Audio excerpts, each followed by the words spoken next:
The Lord will never leave you, and He'll never forsake you.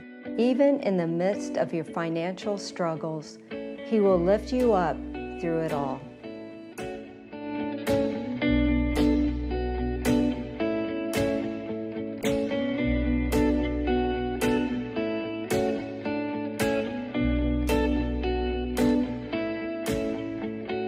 Frank Sutton, bass guitarist and vocalist with the Christian country music group DMB, looks back on his earlier years on the road, the financial difficulties, and the time to call it quits.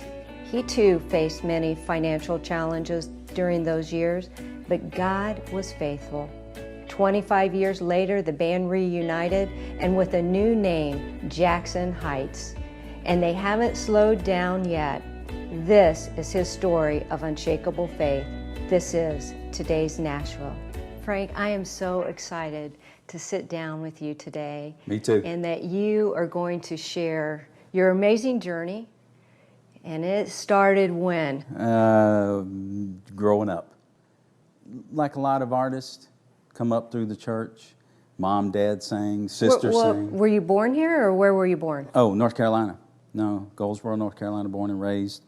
Home church, you know, the family all sang. Made me go to piano lessons. That didn't work out so well. After 4 years, I quit. Dad said, "You're going to play something." So took me to the music store. And Ricky Frederick said, "Well, try lead guitar." That didn't work. Try acoustic guitar. That didn't work. Bass guitar. Yeah, that works. How old were you? Probably early teens, from what I remember. Because I'd probably started 7 or 8, somewhere around there, taking piano. And so, yeah, probably early teens. I don't remember exactly. But the bass guitar was it, and started playing for Dad and Mom and all, and them at church, playing at church. And then sang with them until, 12 or 13 hit, and then this went away. For about 1.5 years, I lost my voice, and so I just kept playing. After it came back, then started singing with them again. Now, were they singing in church or going to different churches, or was it just a family? At church, it was family mostly. It was the 4 of us. My sister played piano, I played bass. My dad played acoustic guitar. So that was kind of the music, and then all 4 of us sang. Okay. In different parts. And then fast forward to my senior year in high school, we played with my old buddy Galen Pope and the Majestics. We played with them somewhere around town, I forget. They needed a bass player. They asked me. I asked Dad. He said, "Okay, as long as you keep your grades up, you can still do it." So my senior year in high school, weekends, I was going out with them and playing weekends. After I graduated, the spring after I graduated, we played with the Dixie Melody Boys at Charles B. Aycock High School, if I remember correctly, on a Thursday night. They needed a bass player. Of course, they came and said, "Hey, you want to try out?" And I said, "Why?" And they said, "Because we need a bass player." "Well, you got one." He's leaving. "Oh, okay." So tried out with them, and that was Alan. He was the band leader, and he said, we ran through a couple of songs that I knew, and he said, "Hey, give me a minute." Went and talked to his dad, who was Ed O'Neill, Dixie Melody Boys. Came back and said, "Okay, job's yours. We're leaving Tuesday if you want to go." And you're 18 years old, or high school still? I graduated in 79, and it was the next spring in 80. It was April of 80. So you just decided to go on the road? Yeah, and at the time I was working a job, and I talked to my dad. Well, after Alan talked to his dad, I said, "Well, let me go talk to my dad." I talked to my dad, and he said, "So what you want to do?" I said, "Yeah, but what about my job?" He said, "You go in tomorrow morning and tell them. They'll understand." So I went and told my foreman the next morning, and he said, "Hey, gonna miss you, but I get it. I understand." So Tuesday, loaded up, and whoop, 5 years of that. On the road for 5 years. Yeah, that's all we did. 1980 to 85, we were gone typically 300 plus days a year on the road. So all over the United States, or? Oh yeah, United States, Canada, We used to do tours up in Canada.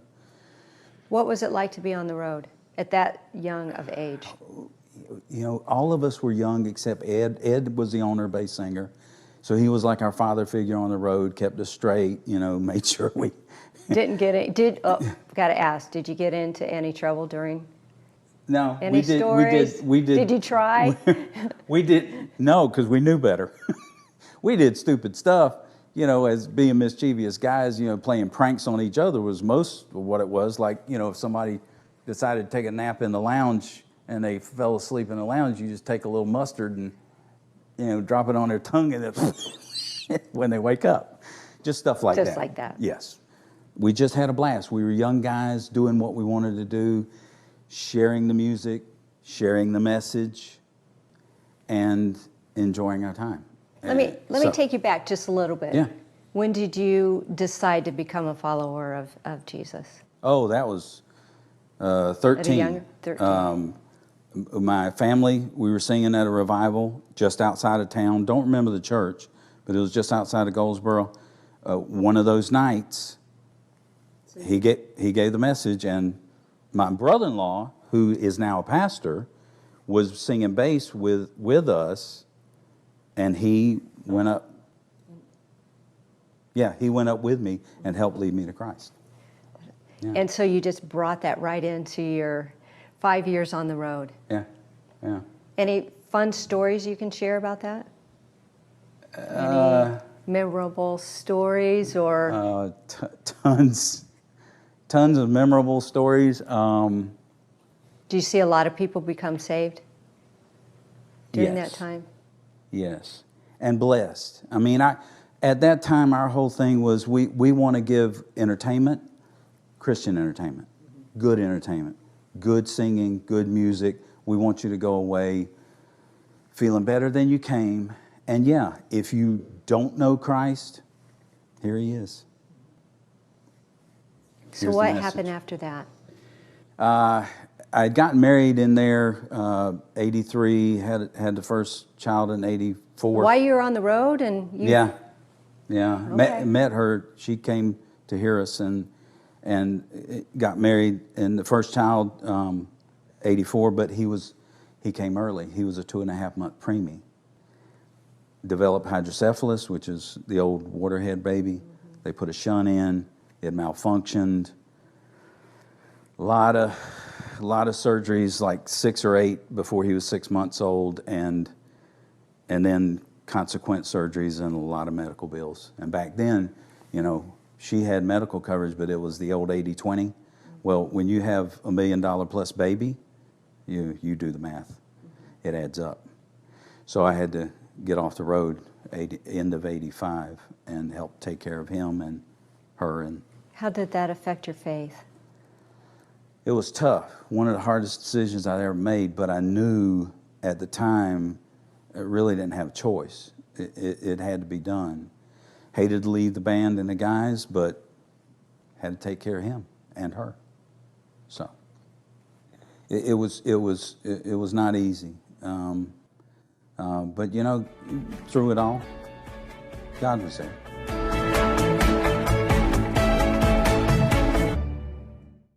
Frank, that must have been so difficult for you at a young age, a new wife, a baby, Yeah. in the hospital, Yeah. coming off the road. What did you do after that? It was tough. Nobody, who predicts, when you get married, I'm going to have a preemie. Nobody. I'm going to have a baby. So as our neonatal surgeon, I think, who put his shunt in, took care of him and all that, he sat us down and told us early on, this is going to turn your world upside down. There are going to be a lot of changes you're going to have to make. Mostly you're going to have to learn no. And of course, we were, what? He said, there are going to be a lot of people, well-intentioned, that are going to want to help, but you're not going to have time for it. You're not going to be able to do what they ask you to do. The normal routines of life, a lot of those things are going to have to change, at least temporarily for now, until we get him stabilized. And he was right. I mean, there were a lot of things we had to change about, our daily lives, our activity, and so on. Of course, me leaving the band, then having to work, get a job. I did sheetrock for, I think, about 6 months. Our babysitter's husband hung sheetrock, did that for a little while. Worked with my father-in-law for a little while, buying and selling used construction equipment. And then later that year, then he helped me get a job was going to go to Delta Airlines because he knew the general manager there in Charlotte, but they weren't hiring, except flight attendants.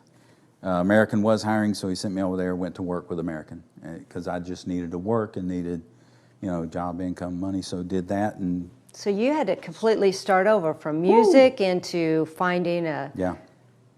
Yeah, because I had, I knew then I couldn't, I even, at some point in time, I can't remember when, I gave my guitar to my cousin, I gave my stuff away, I just had to I had to leave it all behind because I had to focus on, taking care of them. And what feelings were you having at that time?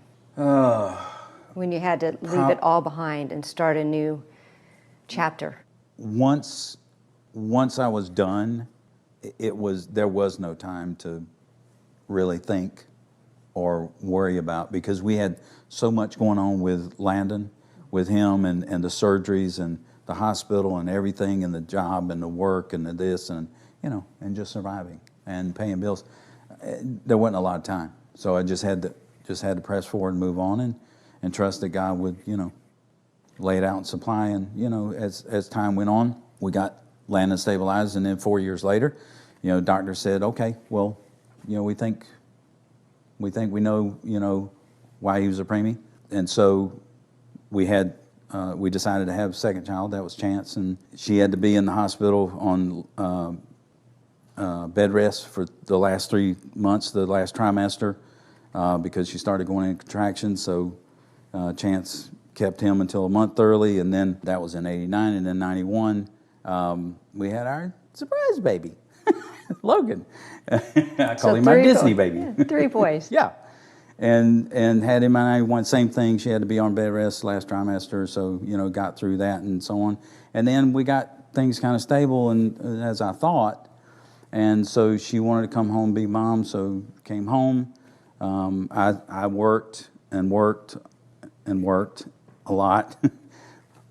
How was your first son, how was his health at this time? He had stabilized. He had the shunt, and he still has it, wears it for life. Mm-hmm. It takes care of the fluid and just drains it. But we still had, struggles financially because we were still, you kind of move on, but we still had these medical bills behind us that were still following us. It culminated to around 2000, I forget the exact time frame, that we were $107,000 in debt, and that did not include the house and the cars.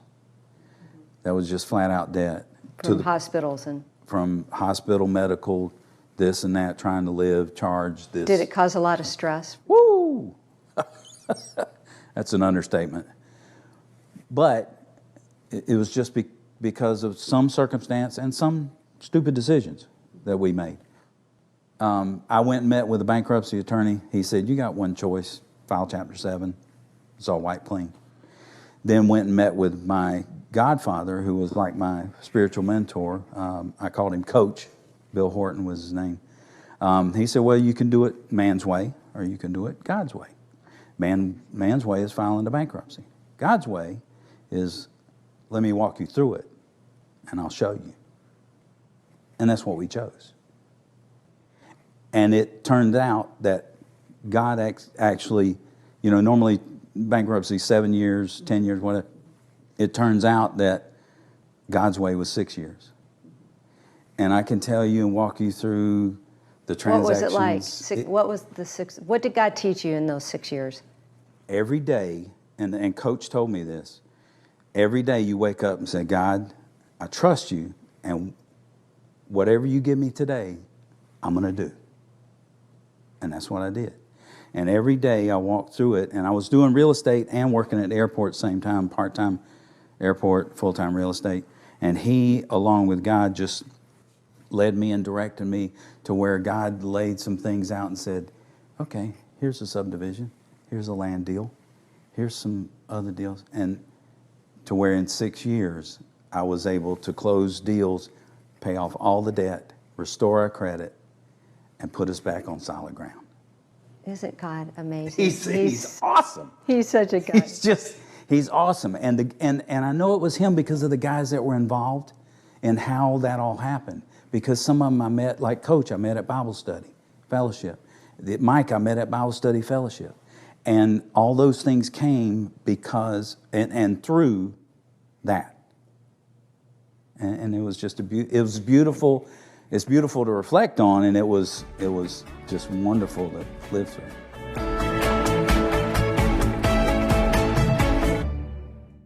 So Frank, after 6 years, God restoring your life, pick up from there.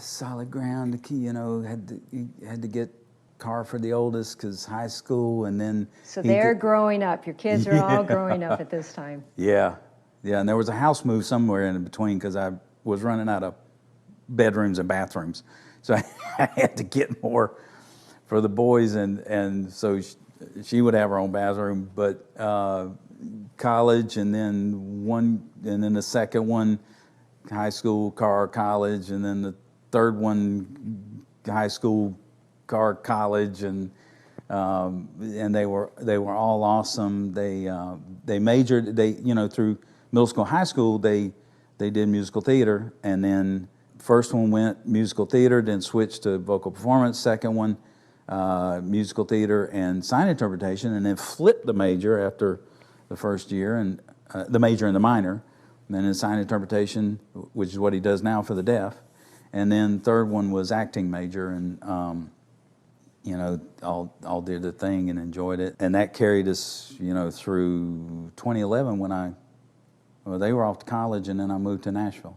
Well, let's talk about how God brought you back into music. That was 2012, the year after moved to Nashville. Actually, I was down at the beach at a wedding, and I'm getting a phone call and text. I'm like, I don't know who that is. And then finally he texted, he said, hey, this is McCrae Dove Brothers. Want to talk to you about DMB band reunion. Oh, okay. So I called him back. And I said, McCrae, I'm at a wedding at the beach. What's up?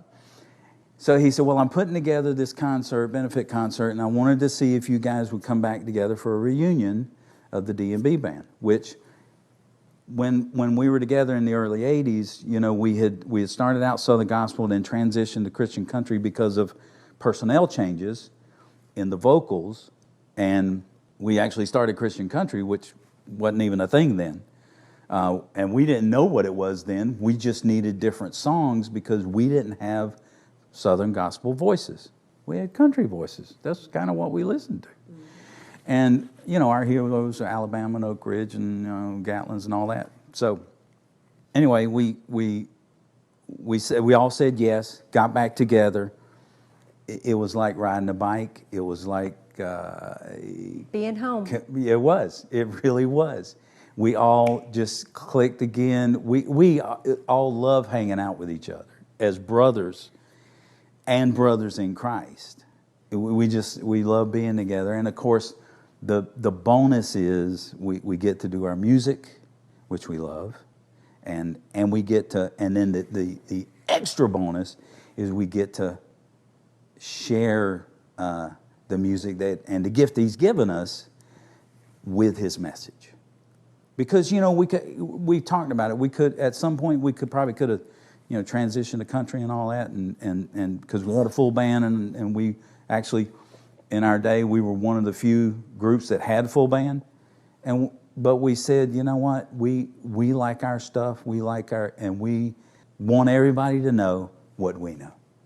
Well, you had a new season and a new name. Jackson Heights. Jackson Heights. And that came from So you're no longer the old band. No. You're the new band. No. When we got back together, Ed's dad, Dixie Melody Boys, they were still on the road, so it was kind of confusing with us, Dixie Melody Boys, D&B band. So we said, well, let's just, we're back together, let's do a name change. And the guys, there was this little community near Kinston, North Carolina, where we were based back in the 80s, called Jackson Heights. And that's where a lot of the guys lived when, they came from wherever and with the band. So I forget who it was Ken or Alan. One of the guys said, well, what about Jackson Heights? Well, the only other Jackson Heights name was some group in Europe years ago, and then the community up in New York. So Jackson Heights fit, and it works, and that's what we go by now, which is JacksonHeightsMusic.com online, but it's Jackson Heights, and that is our new. We've done 3 CDs since we've been back together. New project or new music. Kent, our lead singer, he writes 90% of our music. So our latest CD was this thing called Life, which is one of the songs on the CD. Funny as all get out. Never thought in my 30, 40 years I'd be singing about dogs in the trash and kids having a rash, but it's in there. Anyway, it's hilarious. It's a great song, and the whole thing is good. And we're working on plans right now for 2 new projects. Hopefully, if not out by the end of the year, maybe first of next year. Yeah. What's life like on the road today? It's sweet, because we try to go out. Well, when we got back together, we said, well, let's do this again next year. So we took a week off and did it next year. Week's kind of tough because everybody's got jobs and lives and stuff. So, well, let's do some weekends. So then we started doing weekends. And now we try to do 1 weekend a month, every other month, whatever we do. We put out the word, if somebody wants us to come, we'll go. If we can work it all out, we'll go. And so we do weekends now, and we have no pressure.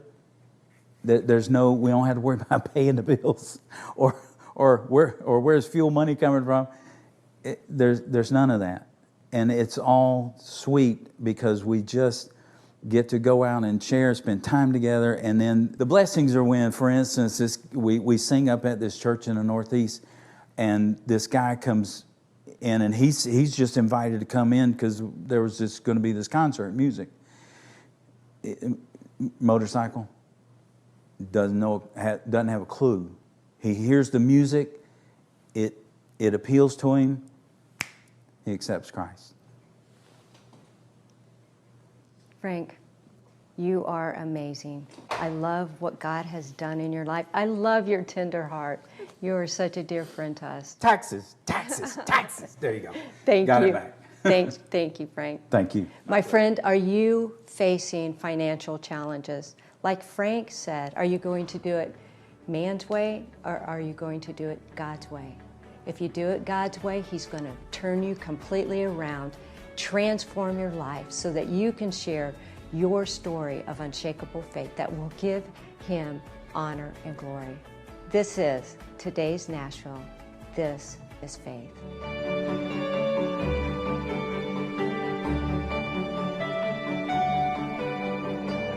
Cornerstone Television wishes to thank all our faithful viewers whose consistent prayers and financial support have made this program possible.